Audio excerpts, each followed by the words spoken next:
Bem-vindo ao Conversa Fértil, um podcast do Metamorfose, com os especialistas Dr. Felipe e Dra. Adriana. Informação de qualidade para os casais que desejam engravidar.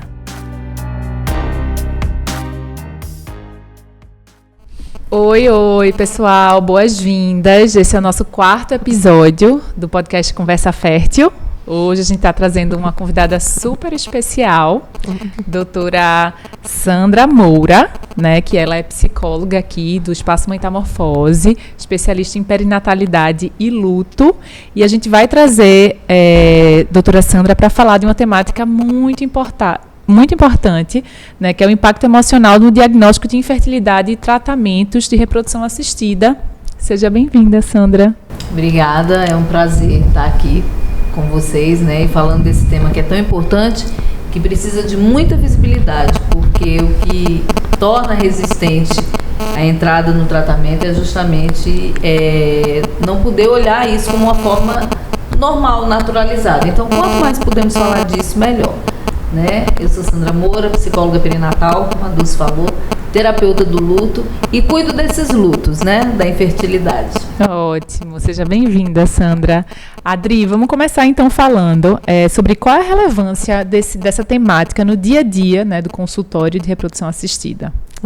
Oi, Dulce, oi, Sandra, oi, Felipe, oi, todos que estão nos ouvindo e nos assistindo, sejam bem-vindos. A gente está muito honrado hoje com a presença de Sandra, que tem muito a contribuir para a gente, porque realmente é uma demanda que a gente tem no dia a dia, né, do consultório, porque a ansiedade que a gente encontra nas mulheres, desde o momento que deseja engravidar até no final, quando é necessário fazer, por exemplo, um tratamento de reprodução assistida, ele é constante, né?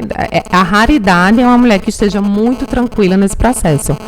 Então, o simples fato de planejar e algo sair desprogramado, isso já gera ansiedade. E gravidez, a não ser que seja desprogramada, né? Ela, enfim, já vai gerando uma ansiedade desde o começo, isso. O primeiro ciclo que não vem, o segundo ciclo que não vem. Às vezes a gente tem pacientes com pouco tempo de tentativa e super jovens, mas que já estão preocupadas simplesmente porque está desprogramado, né? A gente evitou tanto tempo e agora eu tenho um plano que só vai se seguir depois que eu tiver o meu bebê e aí tudo fica de stand-by porque esse bebê ainda não chegou. Então, é bem provável, né, Adri, só complementando que essa paciente, esses pacientes que chegam, eles já vêm de algum processo, né, de algum processo psicológico, de algum desgaste já ali. Então, geralmente, vocês já recebem esse paciente já fragilizado. Isso. A maioria, que vem já com um diagnóstico de infertilidade e que aí seria, então, um ano de tentativa. A gente já conversou sobre isso aqui. Então, isso já faz um ano que eles estão lá, todo mês, tentando, né? E a tentativa, ela já é uma coisa que termina exigindo muita dedicação, que é outra coisa também que gera ansiedade, né? Você se dedicar tanto e não estar conseguindo.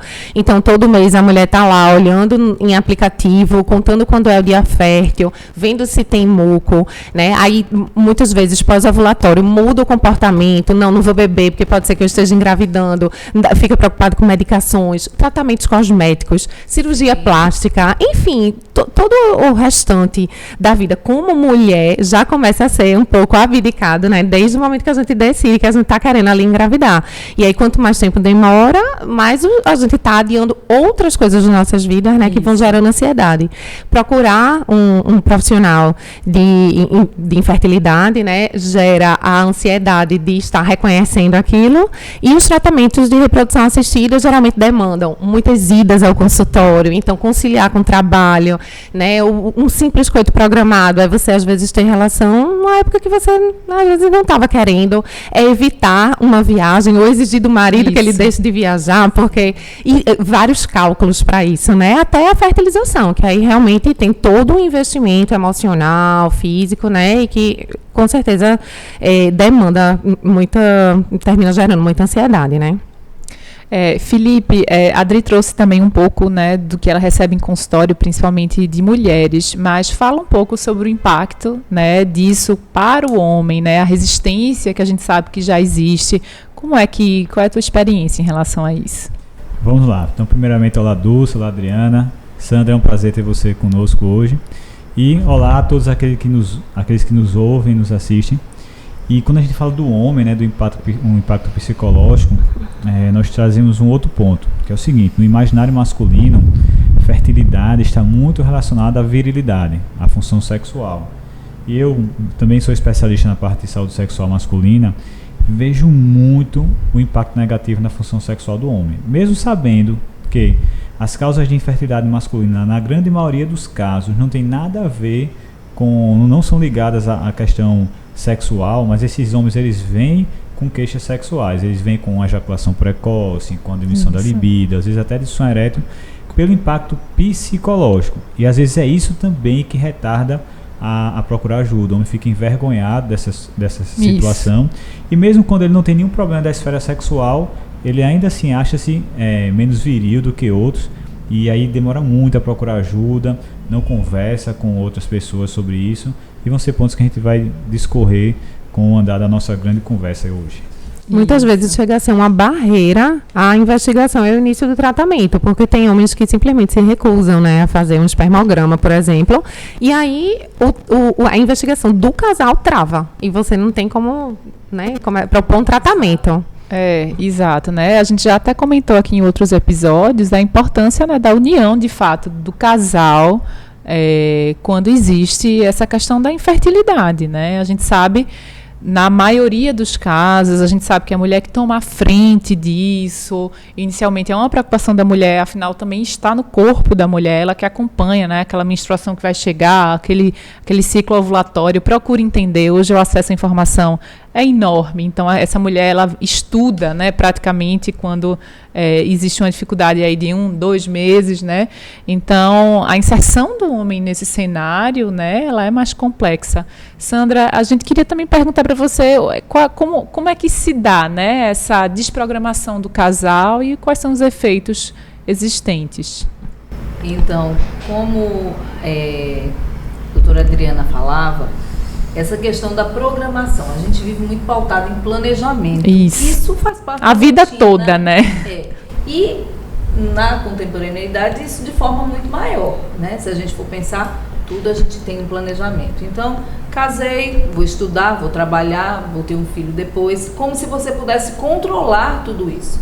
A gente vive muito pautado na ideia falsa de que controlamos alguma coisa. Na verdade, vivemos num total descontrole, né? Mas a gente não tem essa consciência. Então, engravidar é algo que é com o meu corpo, é uma relação sexual, logo eu vou ter condições, na hora que eu decidir, eu vou engravidar. Tá tudo bem comigo, tô dentro da idade que é compatível, então tá tudo certo. E aí, quando isso sai da programação, vai mexer com as condições de lidar com esse processo emocional. Como é que eu lido com a frustração? Como é que eu lido com as mudanças na rotina em torno disso? Porque sim, né, você vai passar a pautar a sua vida em torno desse desejo do filho. Se tenta durante um ano, ok. Não, estou tentando durante um ano, estou dentro do prazo. Mas e aí, quando passou um mês desse um ano? Ou a cada espera, ou em busca de testes para saber se está ovulando, essa rotina do coito programado, de ter aquela hora certa, a pressão que causa. Se cada um lida de forma individual com relação a isso, porque quando a gente fala de gravidez, de desejo de engravidar, a gente não pode esquecer que somos sujeitos singulares. Há subjetividade de cada um. A mulher tem suas motivações, o homem também. Geralmente o desejo de engravidar, na maioria das vezes, pelo menos é o que eu observo no consultório, isso é falado pela mulher. Isso. O homem vai, não, ela quer, eu vou atender o desejo dela. Isso. Não, por mim, se vir, ótimo, tá tudo bem.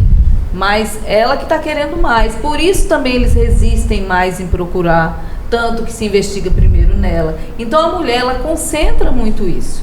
Então quando a coisa sai dessa ordem que você programa, essa desprogramação, como, né, você bem falou, vai mexer com toda a estrutura emocional desse casal e afetando a qualidade de vida. Quando a gente convida a olhar para isso, na condição psicológica desse processo do engravidar ou não engravidar, é pensando nessa qualidade de vida do casal. Porque, veja, o filho chega em que condições?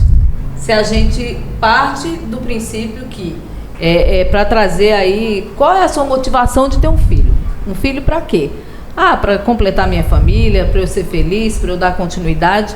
Mas quando esse processo vem aí carregado de questões emocionais que não são vistas, isso é possível de um adoecimento psíquico, seja durante a gestação, seja no pós-parto, e se não consegue engravidar, a dificuldade de buscar um tratamento adequado, porque envolve outras questões, porque a gente fala de algo que é do casal, mas que também é social, né? A gente está tendo dificuldade, as pessoas perguntam, e aí, o bebê não vai vir? Aí você começa a evitação, não quer ir para uma festa, não quer encontrar alguém.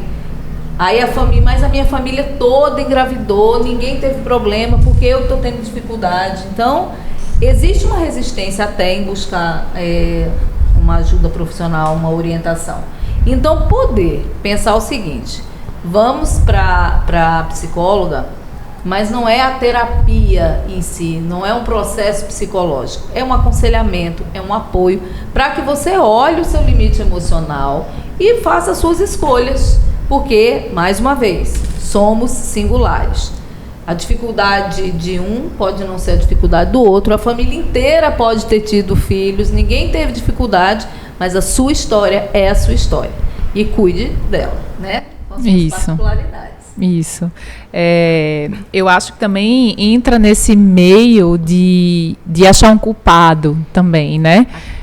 É preciso achar um culpado. E aí vem muito a mulher nesse sentido, né, Adri? Isso, no dia a dia a gente vê, logo que chega sempre a mulher que não está conseguindo engravidar. Porque, de fato, é a mulher quem engravida, né? Isso. Então, a mulher não está engravidando. E aí o homem termina pegando esse papel secundário, né? Quando chega num especialista de reprodução, obviamente que sempre é simultânea a investigação. Mas quando vai para o ginecologista, não. Geralmente a paciente, quando chega para a gente, chega dizendo assim, eu fui na minha ginecologista, fiz todos os meus exames, como deram todos normais, ela disse, vamos fazer um espermograma, sabe? Isso. Em vez de ser uma coisa já simultânea, porque a gente sabe que, inclusive, a gente já conversou aqui várias vezes, que um problema não exclui o outro, né? A gente pode encontrar o problema nos dois. E aí, Sandra também estava comentando sobre essa questão da infertilidade ser uma questão social, né? Então, todos esperam um filho. Então, casou, deu aqueles 2 anos, começa a perguntar, cadê o filho? A avó, né? Às vezes, os avós, eles vivem para isso. Então, os avós desejam, almejam, a vida deles vai ser cuidar de um neto. E cadê esse neto? Então, a gente tem que lidar com a frustração de muita gente. Essa construção familiar é tão de responsabilidade da mulher. Outra questão que reforça tanto essa questão de culpa da mulher é o fato de que quando se tem um filho de um sexo só, né? Então, só tem mulher. Ela não me dá um filho homem, né? Como se quem determinasse o sexo da criança fosse a mulher. E, na verdade, é o espermatozoide quem vai definir isso, né? A culpa não vai ser da mulher. Isso. Como se a dificuldade de engravidar fosse só da mulher, e é do casal. E é interessante porque essas cobranças, e é cultural, é da mulher. Você não quer ter filho, não? Olha a idade, viu? Já está na hora de ter um filho. Olha, você vai ficar tão sozinha, tem um filho, o filho é uma segurança. Para o homem não tem esses questionamentos. Já está na hora de você ter um filho, viu? Ninguém faz. Isso, presta atenção. Filho é segurança, tem um filho, não tem. A mulher é muito cobrada nesse papel. Por isso, ela sente os impactos da culpa. Por isso que também, lógico, e veja, no consultório a procura maior é da mulher. Quando geralmente vem o casal, ele diz que, então, por mim está tudo bem, a questão é ela. A gente reforça esse lugar da cultura. E geralmente, esse homem, ele pode ter alguma questão e às vezes realmente ele não tem. Não é uma preocupação para ele. Porque não existe essa cobrança também social do filho para o homem. Mas mesmo quando existe o desejo do homem, e aí eu pergunto muito isso a Felipe, eu acho que o homem ele tem pouco apoio emocional no círculo social dele. Então, assim, eu não sou homem, mas eu imagino que, olha, eu tô aqui tão triste porque eu não tô conseguindo engravidar. Então, não coubesse, né, esse espaço para o homem. Exato, esse é um grande problema. Remete ao que a gente falou no início, né? Da confusão que se faz entre fertilidade e virilidade masculina. Isso. E de que os homens, eles lidam muito mal com esse tipo de problema. E principalmente assim, a saída dos amigos, tudo são aquelas brincadeiras jocosas, né, que tem quando o homem tá tendo dificuldade. E aí ele se sente muito sem suporte. Então, assim, o homem ele não vai perguntar a um outro homem. Pois é. Ele vai perguntar, rapaz, eu tô tendo problema para engravidar. Não, é incrível. Eu tenho, assim, amigos do meu marido, assim, que não tem filhos e eu... Mas, foi uma decisão, né? Porque às vezes é uma decisão e não é... você não vai ter filho. Não, eles decidiram... Não sei, a gente não conversa sobre isso. Exato. Fiz, minha nossa senhora, vocês são amigos, como é que vocês não conversam? Não, a gente não conversa sobre isso. Eu vou além, não são amigos como irmãos, então a gente sabe que existem algumas patologias que causam infertilidade masculina que vão acometer irmãos. E às vezes você pergunta, você tem algum parente na família que tem dificuldade de ter filho? Diz, não, meu irmão tá tentando, aí, qual o problema dele? Não sei, a gente não conversa. Então, assim, dentro da família, impressionante. Entendeu? Então, assim, o homem, isso aí tudo alimenta o fato do homem ficar muito retraído. Então, ele não conversa com ninguém, né? Ele não vai procurar ajuda, ele vai retardar muito e aí ele vai acabar negando. Então, esses fatores dificultam muito o homem a aceitar o diagnóstico, a procurar ajuda e a começar o tratamento. Retardam bastante. Liga-se isso à questão da impotência sexual ou não, né? Da virilidade mesmo, que você falou. Isso. E aí, para o homem poder olhar para essas questões é muito difícil. Ele não encontra esse espaço social de acolhimento. E às vezes ele está até sofrendo também. Mas ele prefere negar, como o Dr. Felipe falou. No meu caso, eu passei, acho que eu já contei essa história aqui, e já contei para a Sandra, eu acho também, mas eu demorei quase 1 ano e meio para engravidar. E isso, para mim, foi muito difícil, né? Porque eu sou aquela pessoa planejada, então meu mundo caiu, né? Eu achava que, eu viajei para Tailândia, eu achava que eu ia lá mesmo engravidar. Eu lembro a primeira vez, era uma viagem de 35 dias, eu fiz, não, então aqui no começo é a ovulação, e lá mesmo eu já vou... Que louca. E aí eu chorei copiosamente durante 1 ano e meio. Fui procurar uma obstetra que fazia fertilidade e ela, inclusive, foi ótima porque ela me acolheu. Eu era jovem, né? Sou jovem ainda, mas eu era mais jovem. Reprodutivamente jovem, antes dos 30 anos. E ela, bem tranquilamente, olhe, né, tente, o processo é esse, me explicou, né, tudo. E eu, nervosismo sem fim. E não senti esse acolhimento e apoio do meu marido, né? O meu marido... não, problema com você, não, eu vou fazer espermograma daqui, não vou fazer agora, já está tudo certo, eu já fiz meu espermograma não sei quanto tempo atrás e tal, e isso foi uma questão, né, e eu acho que os casais em si precisam também, as mulheres e homens que escutarem, né, o podcast, promover mais essa conversa, né? Porque talvez eu também não tenha tido a consciência de saber lidar e encaminhar, né? Isso. Então, isso precisa ficar bem claro, a conversa precisa ficar bem clara, porque às vezes vem um embate, a mulher fica com raiva, e aí vem o embate, e aí nenhum dos dois se resolve. Não se fala sobre isso. Isso. Tem um tabu entre eles. Isso. Cada um com as suas dores ali, fantasiando. Sim. Ela fica esperando que seja alguma coisa com ele fica esperando que seja alguma coisa com ela. Há um afastamento do casal. Isso. E às vezes acontece até uma separação. E às vezes algo que um diálogo poderia resolver, né? Por quê? Porque fica com medo fica buscando um responsável por isso. E aí os culpados pela dificuldade. E isso costuma ser muito danoso para a condição do casal, né? E aí também... É complicado. E aí também, Adri e Felipe, como é que acontece no caso de infertilidade secundária, né? Que é quando algum dos dois já tem um filho e não está conseguindo ter um segundo filho. Acho que isso se torna ainda mais difícil, né? Então, às vezes a gente recebe casais que chegam para, por exemplo, ainda não liberaram há muito pouco tempo, mas que querem saber se são férteis. E aí a gente sabe que existe, por exemplo, eu sempre digo isso a eles, existe a esterilidade sem causa aparente. Então a gente sabe se é fértil tentando engravidar e engravidando. Então acaba que a esterilidade secundária, a infertilidade secundária, ela é mais difícil ainda de aceitar, porque você já passou por esse teste, foi aprovado, né? Deu certo, vocês tiveram filhos. e de repente não conseguir mais. Então, assim, demora muito para aceitar que está tendo aquele problema e precisar recorrer a um tratamento. Aí é que é mais difícil mesmo, porque não, poxa, eu já consegui. E aí fica aquela esperança, eu vou conseguir de novo, e o tempo vai passando, né? E a gente não pode perder o time, já que a gente sabe que para a mulher isso é muito importante, né? Essa questão da idade. E aí a gente enfrenta muito mais dificuldade, às vezes, de aceitação para, por exemplo, um tratamento de fertilização para um casal que já tem filhos, do que quando não tem ainda nenhum filho. E aí, quando é no caso do homem também, né, Felipe? Até...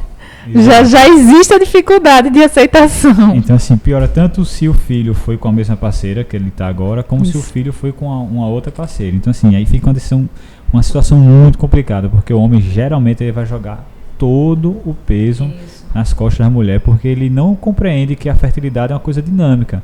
Que você pode ter tido um filho no passado, mas que alguma coisa pode acontecer e você vai ter dificuldade de ter novamente. Então, assim, essas situações são muito difíceis, assim, para o homem procurar ajuda demora muito. E aí eu lembro que tu, uma vez no encontro, até comentou que existe sim, tipo uma varicocele ou alguma questão que pode acontecer depois do primeiro filho, né? Exato, existem patologias que o dano é progressivo, ele já tinha essa doença antes, como por exemplo a varicocele é o exemplo clássico, né? Ele teve o primeiro filho com a varicocele, mas aí com o tempo a varicocele vai aumentando o dano no testículo e esse homem pode ficar infértil depois, tá? Só que para ele aceitar isso, até mesmo assim aceitar os tratamentos, é muito complicado. Você não pode falar mais um pouquinho como a cabeça do homem funciona a respeito desse tópico?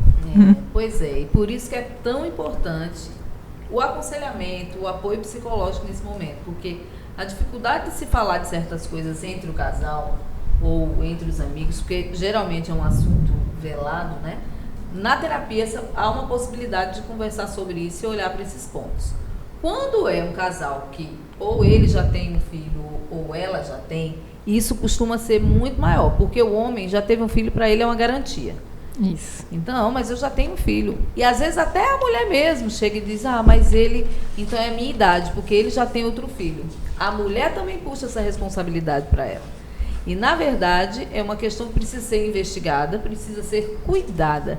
Mas, antes de tudo, cuidar da cabeça do casal com relação a isso. Porque se um casal que não tem filhos, quando passa por uma dificuldade, eles precisam olhar para uma série de questões, quando esse casal, ou um já tem um filho, ou os dois, costuma ser bem complicado, porque é como se aquele que tem um outro filho tivesse sempre devendo ao parceiro esse filho, entende? Olha, eu nem quero, mas ela quer, ou eu nem quero, mas ele não tem filhos, ou ele é mais jovem do que eu quero dar um filho para ele, mas eu nem quero. Gente, filho é da ordem do desejo. Isso. Então vamos pensar também o lugar desse filho nessa história do casal. Então, eu quero dar um irmão para o meu filho, isso, né? Tem também. Então são muitas nuances que precisam ser vistas. E outra questão é que o homem já é difícil de colaborar. Se ele já tem um filho, aí ele não vai colaborar, porque ele já não colaborava mesmo, por exemplo. Mas isso pode ser encarado pela mulher como falta de interesse. Ele já tem o dele, então ele não quer me ajudar. Que na verdade isso acontece, é habitual acontecer, né? Tem uma mágoa, cria uma raiva, uma tristeza, uma frustração. E qual é o relacionamento que pode crescer com esses sentimentos minando aí a história? Isso. Nós vemos isso muito nos casais, nos homens vasectomizados. Eles fizeram a vasectomia, em algum momento eles não queriam ter filhos, e aí se separam, muitas vezes aí, separa, casa de novo, aí precisa ter um filho com a nova esposa para colocar em posição de igualdade. Porque enquanto ele não tiver um filho com aquela mulher, aquele relacionamento ele não vai ser um relacionamento tão completo como o que ele tinha antes. Ou isso na cabeça dele ou na cabeça da nova parceira. Então essas situações também são bem complexas. É verdade. E aí, veja, não dá pra gente pensar em infertilidade ou fertilidade sem a gente considerar as questões psicológicas e emocionais que envolvem todo o processo. Não dá. Eu acho que assim, é primordial, porque eu não vejo o que a gente estava comentando antes. Eu não vejo casais que passam por isso sem nenhum dano psicológico, né? Ou na relação, ou consigo, ou com a família, com o social. Então, é muito complexo, são muitas questões, né, a lidar, e uma coisa que você construiu a vida toda, porque geralmente a mulher, né, também, no caso da mulher, ela tem essa imagem de, não, eu quero ter tantos, já sabe quantos filhos vai ter, já sabe o nome das crianças. De forma natural. Exatamente. Porque quando não se consegue de forma natural, ter que admitir isso, é expor a vulnerabilidade. Isso. Ninguém quer ser vulnerável. Aí o que se faz? Vai, resiste, mas busca o tratamento, mas de forma velada. Ninguém pode saber, quer marcar um horário que não tenha ninguém marcado, porque não quer correr o risco de encontrar alguém, porque não quer expor que está precisando desse cuidado, né? E isso, gente, é um fator que compromete demais o seu estado psicológico. Porque é a sensação de que você está fazendo algo escondido o tempo todo. E aí essa ideia de que está fazendo algo escondido, que está mentindo para as pessoas, cria um comportamento mal adaptado. Eles ficam se sentindo mal, cobrados. E isso causa um prejuízo enorme. Claro, você não precisa também espalhar para todo mundo que está fazendo tratamento. É a sua vida particular, é a privacidade. Ninguém precisa saber. Mas há um impacto, sim, grandioso quando se tenta naturalmente e quando vai se partir para um tratamento de reprodução humana. É como se você falhasse. A coisa anda direitinho, aí no meio do caminho há uma falha, há um erro, e ninguém quer estar nesse lugar. E eu acho que também, assim, hoje em dia, as pessoas têm dificuldade, de fato, em lidar com essa notícia vindo de pessoas que você gosta muito. Então, não só os homens não têm essa conversa, mas eu vejo em círculos sociais as pessoas não sabem lidar. Então, assim, acham que precisam dar algum conselho, precisa dar o telefone de um médico que conhece. Precisa, não, mas eu fiz isso, eu botei a perna para cima, você já tentou isso. Então, não é a questão de... lutos. Olha, claro, são mortes simbólicas. Isso. Né? Diante do luto de alguém que perde alguém por morte, a gente não tem mesmo o que falar. Isso. A gente tá junto ali, se puder dar um abraço em tempo de pandemia, não pode, mas é o apoio. Palavras não existem para consolar. Na possibilidade de não conseguir engravidar naturalmente, ter que admitir que precisa olhar para isso, investigar, gera um luto. Isso. Né? Um luto simbólico, mas que precisa também ser elaborado pelo casal, que aí é onde entra mais uma vez, eles às vezes não querem comentar, não querem procurar tratamento, porque negar é uma forma de lidar com essa dor, mas não resolve, tá? E aí, nesses casos, a mulher, mesmo sofrendo, ela vai mais em busca do que o homem. Né? Isso. Mas as pessoas, como o Dulce fala, também não sabem o que dizer. Por quê? Porque é como se faltasse algo para aquele casal. Ai, coitada, tá tentando engravidar, não consegue. Isso. Né? Aí a pessoa que tá tentando engravidar já evita, porque as pessoas vão me olhar com carinha de pena. Isso. E aí a outra vem com uma soluçãozinha, uma receitinha mágica. Todo mundo quer dar conselho, todo mundo vira especialista. Então isso costuma ser prejudicial demais. E como é um processo de negação, é doloroso, porque ele é mensal, né? Então, todo mês você tem que enfrentar que aquilo está acontecendo porque está menstruando. E, às vezes, pessoas que são próximas da gente, que amam a gente, elas estão com o mesmo desejo de que a gente consiga realizar, às vezes, por cuidado, querem perguntar para poder participar. Isso. Então, você já tem dificuldade de encarar que aquilo não aconteceu aquele mês. E, às vezes, vem uma mãe, um irmão, alguém que ama a gente, né? E pergunta, e aí, menstruou? Aí, você vai reforçar aquilo, respondendo verbalmente para outra pessoa. Então, muitas vezes, elas evitam conversar sobre isso, até com familiares, por isso, né? Porque senão ela termina tendo que reforçar para várias pessoas. São pessoas que querem o bem, né? Lógico, mas que realmente é uma coisa que fica aí, Sandra, nesse sentido também, eu acho que vale até assim o que é que a gente pode também aconselhar essas pessoas que estão do lado, né, desses casais a acolher, né? Então, ok, não se pode, né, não existem palavras para esse luto, ou a gente sabe que os conselhos não são tão bons, né, nesse momento, porque sabe que essa pessoa está, sim, buscando, né, algum tipo de solução, mas o que é que você sugere? Porque para também não causar esse afastamento desse casal, né, com o círculo social deles. O acolhimento de forma respeitosa. Uhum. Até que ponto eu posso ajudar o outro? Isso. Se a pessoa tá, se eu sei, tenho conhecimento que a pessoa tá nesse processo de tratamento, eu imagino como seja difícil, buscar tratar com naturalidade. Isso. Se disponibilizar a ouvir, a ajudar, sem pressão.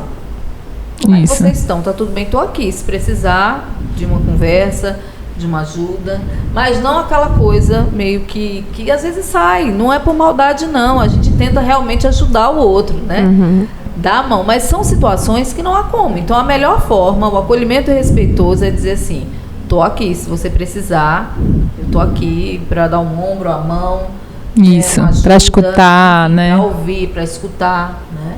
Isso. E aí, caso não tenha ninguém e isso seja muito difícil de lidar, porque aí vamos lá, vamos para a realidade, né? É difícil a gente se eximir do comentário, da opinião do outro.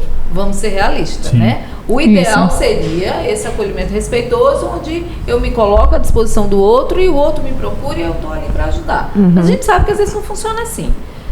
As pessoas vão, qual é o problema de vocês? Se eu pudesse, olha, se precisar do útero, eu empresto a minha barriga para você gerar esse filho, se for o caso. Fala isso no maior amor do mundo. Mas o outro, às vezes, gente, a depender da fragilidade emocional que ele esteja, como é que ele vai receber isso? Por isso que eu volto no ponto, que o fortalecimento emocional é que vai fazer, inclusive, com que você lide com essas opiniões, de forma que você não se abale, entendeu? Isso. Porque não há como a gente... moldar o outro, né? Vai para uma festa, as pessoas do círculo familiar tá ali sabendo que tá todo mundo com os filhinhos e você tá ali na tentativa. Se você é uma pessoa que está negando isso internamente, você vai sofrer quando a sua prima chegar lá com o bebezinho perto de você, porque tudo vai ser uma afronta. A família já vai olhar e vai dizer, olha, fulaninha está com uma dificuldade, olha, por que vocês não procuram o médico tal, não faz a simpatia tal, né? Então, se você está fortalecido emocionalmente, você vai falar disso de forma natural, ou então vai dar uma resposta satisfatória, não ofensiva, mas de dizer que estou procurando o tratamento, a gente está cuidando disso e seguir a festa. Exato. Fácil não é, gente. Tem que se preparar. Eles têm uma resistência muito grande, porque, na verdade, eu acho que a gente não valoriza tanto a qualidade de saúde emocional da gente, né? A gente acha que é comum a gente estar aí sofrendo, né? Assim, é isso mesmo. Se acostuma. Exatamente. E aí vai perdendo qualidade de vida. Exato. Se acostuma a viver com a dor, a lidar com aquilo. Não, gente, a gente não nasceu para isso não, né? Pois é, porque o dia a dia é alguém estar engravidando ou tendo bebê. Então, por isso que é tão sofrido quando a gente está tentando e não consegue. E a gente precisa se fortalecer para isso, porque senão, na verdade, tudo a gente encara mal, né?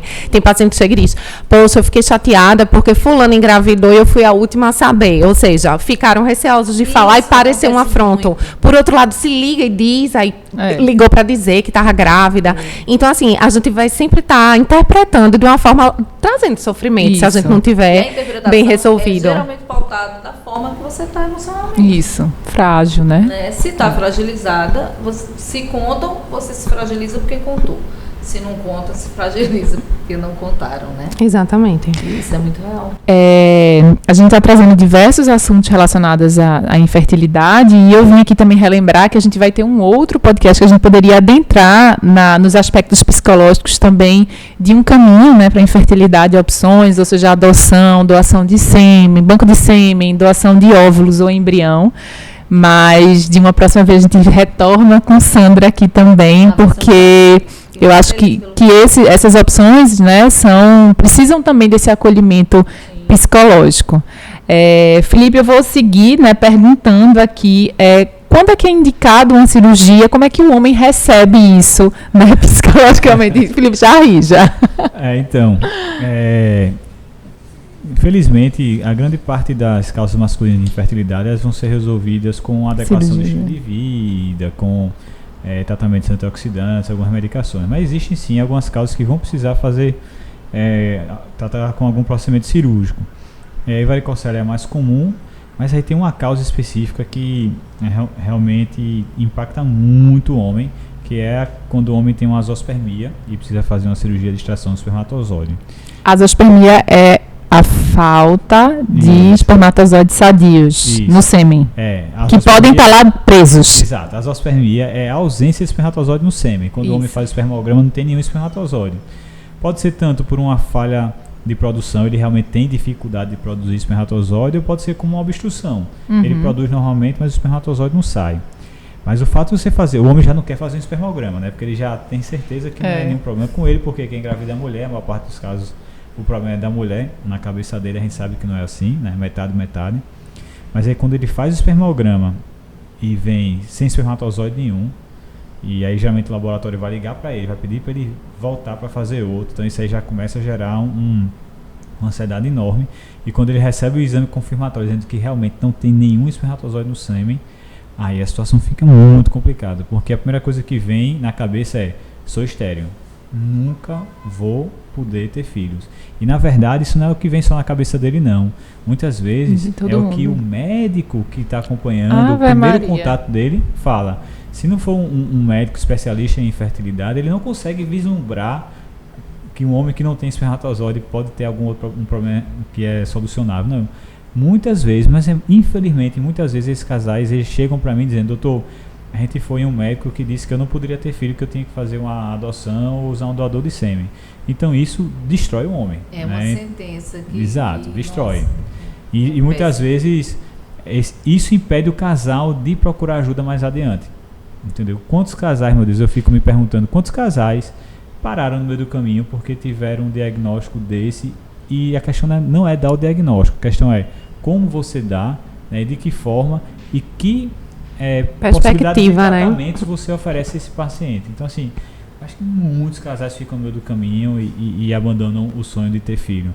Entendeu? E isso mexe muito com o homem, vai mexer muito no âmago lá do homem, entendeu? Porque ele vai se considerar como estéril, que não tem nada a ser feito. E quando abandona o sonho, né, Felipe, é até uma condição positiva, porque a pessoa vai investir em outras coisas.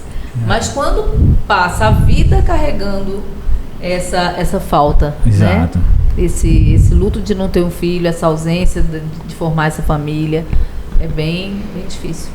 Ô Sandrinha, falando dessa parte de aceitação, tratamento, é impressionante como cada cabeça é um mundo, né? A gente vê, sim, tem casais que chegam com aquela ideia romântica, como o Dulce estava dizendo, assim, de, fez uma viagem, né? Isso é tudo tão programado, tão lindo, tão especial, tão dedicado para um dia contar o filho como ele foi, né? Concebido e tal. E aí, a impossibilidade disso, ou seja, uma indicação de um tratamento de fertilização in vitro, por exemplo, que aí, na verdade, né, vai ter muito mais gente envolvida ali naquele processo de engravidar, de forma técnica.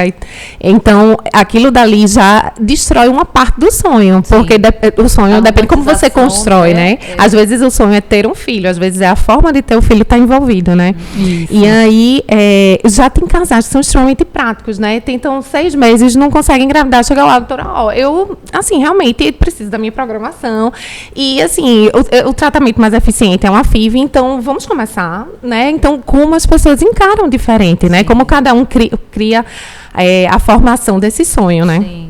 Na verdade, a gente não pode deixar de observar a questão da individualidade de cada um, a singularidade do homem, da mulher, do casal em si, porque tem uns que não vão realmente ter nenhuma preocupação com isso, diante da dificuldade tem uma forma diferente de encarar e vai buscar tratamento e está tudo certo. A gente não pode ver problema em tudo, né? A gente não pode achar que todos os casais que vão se submeter a um tratamento de reprodução humana vão ter questões emocionais mais graves, de jeito nenhum, né? Mas alguns vão e precisam olhar para isso. Há alguns que vão e vão adiar, outros que vão preferir olhar para isso. Porque existe, sim, uma romantização com relação à concepção. Se o homem deve ter a dele, a mulher geralmente tem. Preparei uma noite especial, comprei um vinho, comprei velas perfumadas, porque é hoje. Comprei uma lingerie nova e é hoje. Estou ovulando e vai ser hoje de todo jeito, né? Faz todo triste fim. E aí... não dá certo. O time do homem perde. Acabou-se. Acabou-se. Foi embora todo o planejamento. Mas existe essa romantização. Então, para ter o que falar, como é que você foi concebido? Foi numa viagem, foi numa noite romântica, foi no carnaval. Porque isso fala da nossa história, é a origem de cada um. Isso. Né? E os bebês que são de reprodução humana, tem a parte técnica, como a Adriana fala. Tem pessoas ali, todo o envolvimento, né? Tem pacientes que dizem que é muito engraçado, é tudo tão estranho, a gente bota uma roupinha, chega lá, o médico entrega a fotinho do embrião e pronto, e só. Aí, com um certo, né? Porque ela está ali cheia de medo, cheia de expectativa, então não é a mesma coisa, não existe a romantização, né? Do gestar naturalmente. Mas existem formas que pode não ser cientificamente comprovado, mas que ajuda a tornar a coisa mais humanizada. Uma música que ela escolhe para o momento, um cheiro, torna esse momento menos técnico, mas não deixa de trazer sofrimento para algumas. A possibilidade de não vivenciar essa gestação de forma natural. E aí até traz muito dos aspectos religiosos, né, desses casais, dessa mulher. Então, para quem casa na igreja, né, é quase que mandatório, né? Vocês serão um casal, vocês cuidem dos filhos que Deus enviar. Então, assim, o que é que... A possibilidade de não ter filhos para muita gente. Isso. O que é que isso significa, né, nesse olhar para a religião também, né, para o casal? Pode ser difícil. Vezes, o casal vai precisar desconstruir uma série de crenças que tem. Isso. Ô Sandrinha, só voltando um pouquinho com relação ao que você estava falando antes, essa forma de você encarar também o que você está passando. Porque, por exemplo, uma outra forma de você, no futuro, em vez de ser tão romântico contando ao seu filho, existe a forma de encarar de mamãe lutou tanto para ter você. Desejo. Né? Então, assim, é a forma de encarar tudo aquilo que a gente passou, Exatamente. tudo vai ter sua versão bonita que a gente vai poder contar. É o ressignificar. Isso faz parte do luto. Isso. Você planejou de um jeito, você não conseguiu, tem o seu tempo de elaborar esse luto, ressignifica, para poder aproveitar da forma que é disponível com a melhor qualidade, né?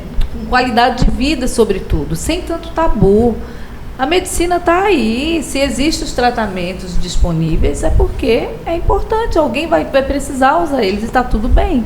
Mas a questão de ter filhos é muito ligado a uma bênção, né? Uhum. Então, Isso. se eu não consigo isso de forma natural, é porque há algo errado comigo. Então, eu não vou falar para as pessoas. Ou senão não é para eu ter, não vou ter porque é o destino, Isso. né? Não vou ter porque, enfim. E aí a questão da religião pesa muito, né? Então, as principais religiões do mundo, ao mesmo tempo que elas estimulam muito ao casal a ter filhos, né?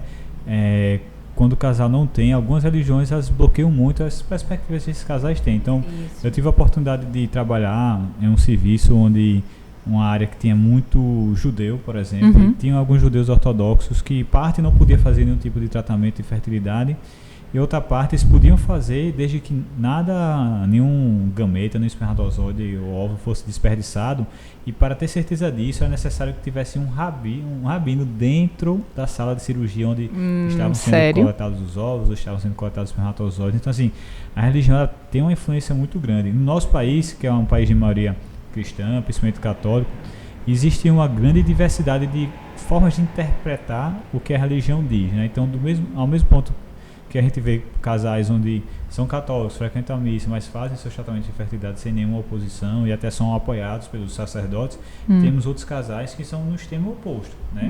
Também super católicos, fervorosos, mas onde o sacerdote já tem uma visão um pouco diferente, que não permite alguns tipos de tratamento, até às vezes nenhum tipo de tratamento. Então, a religião é outro fator que os médicos, quem lida, as pessoas que lidam com reprodução precisam estar sensíveis, porque aí é o tipo de coisa que você pode até orientar, mas é uma coisa muito íntima e você tem que ter cuidado para não ferir ali o íntimo do casal. Na minha experiência, eu acho que é a coisa que eu tenho maior dificuldade para poder contribuir, porque é o tipo da coisa que eu acho que não tem como discutir sobre isso, né? Cada um tem seus valores, cada um tem suas crenças.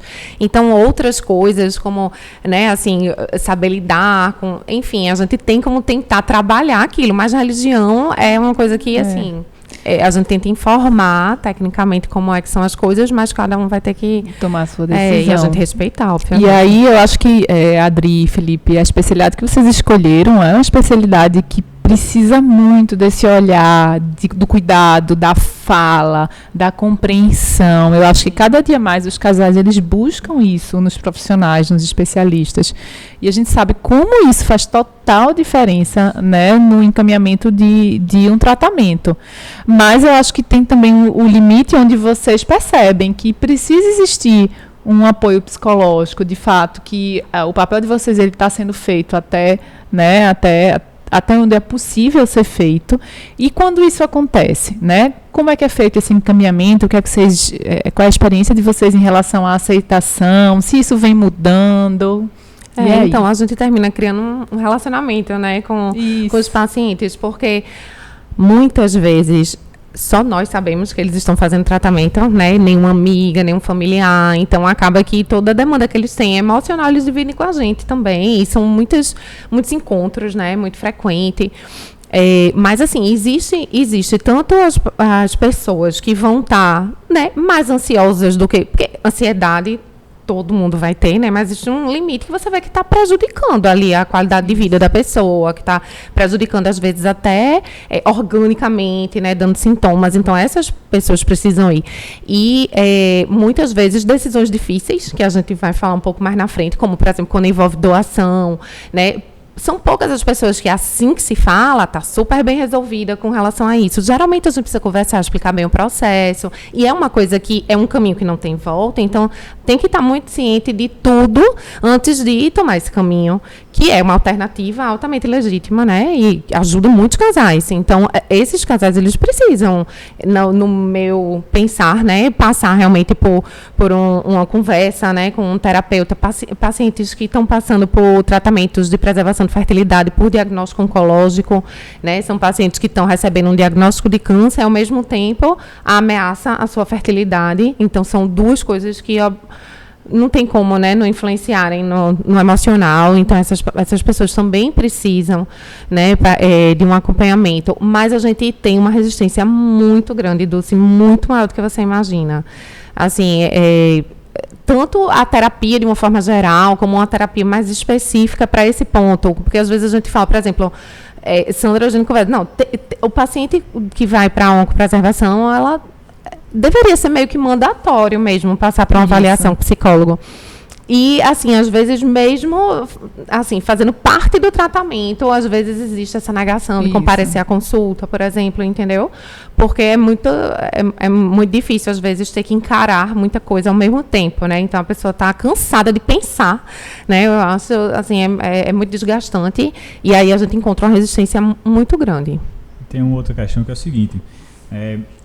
É muito fácil a gente identificar um casal que precisa de acompanhamento psicológico. Às vezes, só a maneira, quando eu vou chamar o casal na recepção, a maneira que eles estão sentados, já deu mesmo, você. Então, se encontrar um casal que está um sentado no canto, outro no outro, os dois no celular e tudo, você já sabe que ali tem um problema. A maneira que eles se portam na consulta, se os dois estão atentos. Eu vim porque ela me mandou. Exato, né? Assim, você já sabe que ali precisa. Agora, você não pode identificar isso e já de pronto dizer, você precisa ir para o psicólogo, porque existe tanta barreira nisso. Não deveria existir. Porque se eu digo que o homem precisa fazer um ultrassom, ele vai fazer ultrassom. Então, o psicólogo deveria ser da mesma maneira, mas existe tanta barreira, porque eu tenho certeza que muitos homens eles ficam com medo de o que é que o psicólogo vai encontrar em mim, o que é que eu vou ter que escancarar aqui, quais são as fraquezas que eu vou ter que demonstrar. E todo mundo tem fraqueza, né? Todas as pessoas têm fraquezas e fortalezas. Eu acho que os homens eles ficam com muito medo disso, de se colocar numa posição de vulnerabilidade do lado da mulher, entendeu? Então, assim, os homens que fazem tratamento de fertilidade, que eu tento encaminhar para o psicólogo, infelizmente, a grande maioria não vão. A grande maioria. Isso é muito ruim, porque uma hora ou outra, aquele problema ali, ele vai aparecer.